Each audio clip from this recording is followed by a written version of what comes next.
Ever wanted to build your own AI companion? I'm not talking about just a toy, but a real robot that can see, listen, and actually think for itself. Well, in this explainer, we're going to break down exactly how you can build one using a Raspberry Pi. So, check this out. What you're looking at is a pretty sophisticated AI robot. And the coolest part is it's powered by a Raspberry Pi 5. You can actually build this yourself. And this is not just some remote-controlled car, it's a full-on AI that sees, listens, speaks, and can even explore a room all by itself. All right, so we're going to tear this project down piece by piece. We'll look at everything from the 3D printed shell to its AI brain, so you can see exactly how it all works and, maybe even build one yourself. And this thing is absolutely packed with features. We're talking hands-free activation with the wake word, "Hey Jarvis." It's got AI vision that can literally describe what it sees, and it can even explore a room on its own. And the best part, it does all of this completely disconnected from the internet. Okay, let's dive right in by looking at the physical parts that bring this robot to life. Think of this as the skeleton and the nervous system of our little machine. At its core, the brain of the whole operation is the powerful Raspberry Pi 5. This little board processes everything, from the complex AI models and your voice commands, right down to the simple instructions for movement. You're definitely going to want at least the 4GB version for this project. Now the thing is, the Pi itself can't directly power motors. That's where this WaveShare motor driver hat comes in. A hat just means hardware attached on top. It's an add-on board that stacks right onto the Pi. This one acts as the muscle, translating the Pi's tiny electrical signals into the high-power current needed to drive those 4 DC motors. So how does it see and hear? Well, the robot perceives the world through its eyes, a Raspberry Pi camera module 3, and its ears, which is just a simple USB microphone. And to give it a bit of personality, there's this 3.5-inch display that acts as an animated face showing you its status. For getting around, it's got 4 DC motors that give it what's called differential steering. It's just like a tank. By spinning the wheels on one side faster than the other, it can turn on a dime. And to keep it from bumping into your furniture, that ultrasonic sensor on the front sends out sound waves, acting like a simple sense of touch to detect obstacles. While voice control is the main event, this small button board gives you some direct manual control. It hooks up to the Pi's GPIO pins, which are just general-purpose connectors.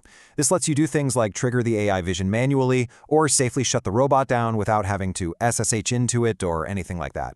And here you get this awesome inside look at how all those components connect inside the 3D printed chassis. You can see the Pi with its little cooler, the display ribbon, and all the wiring. It all comes together to create this really compact and functional unit. Okay, so we've seen the body, we've seen the hardware. Let's move on to the really exciting part, the mind. Let's see how the open source software brings all this hardware to life and gives the robot its smarts. Now, what is truly impressive here is that everything you see packed into this diagram, it all runs the entire AI system completely offline. All the thinking happens right on the Raspberry Pi itself, using a really clever combination of open source software modules that we're about to break down. Okay, so this is the robot's brain in action. It's a 4-step AI pipeline. It all starts with open wake word, which is constantly listening for that "Hey Jarvis" trigger. The second you speak, Vosk jumps in and transcribes your voice into text. That text then gets passed to the core language model, in this case Llama 3.2 running through Ollama to figure out what you want and generate a response. And finally, Piper turns that text response back into speech. This entire conversation happens right there on the Pi. So this project gives you a really fascinating choice when you're setting it up. You can run everything locally on the Pi for complete, total autonomy, or you can offload the heavy AI processing to a more powerful computer with a GPU on your local network. Now, this is where it gets really interesting. Look at this performance difference. Sure, text chat is 2 to 3 times faster on a network server, which is nice, but look at the vision task. It takes a full minute to process an image on the Raspberry Pi, but with a network GPU, 2 seconds. That is a 30 times speed increase. Just incredible. So the trade-off is pretty simple, but it's a big one. Local mode gives you a completely autonomous robot that can go anywhere, but you're going to have that slower AI processing. Network mode gives you mind-blowing speed, but it tethers the robot to your home network.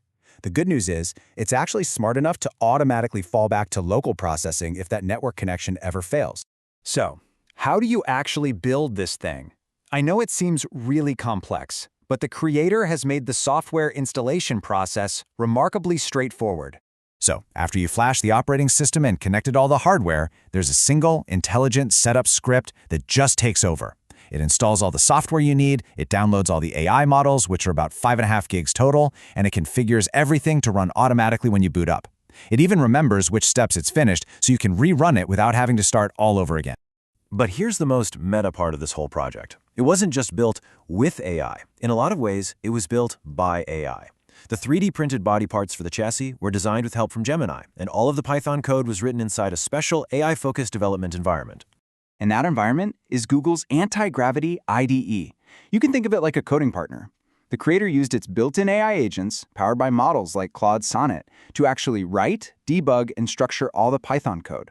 This isn't just a gimmick. It really shows a modern workflow where AI isn't just the final product. It's a fundamental tool in the creation process itself, making a project this complex totally manageable for one person. This project is just a brilliant illustration of how open-source software and AI-assisted development are democratizing advanced robotics. It's now possible for one person to build something that would have taken a whole team just a few years ago.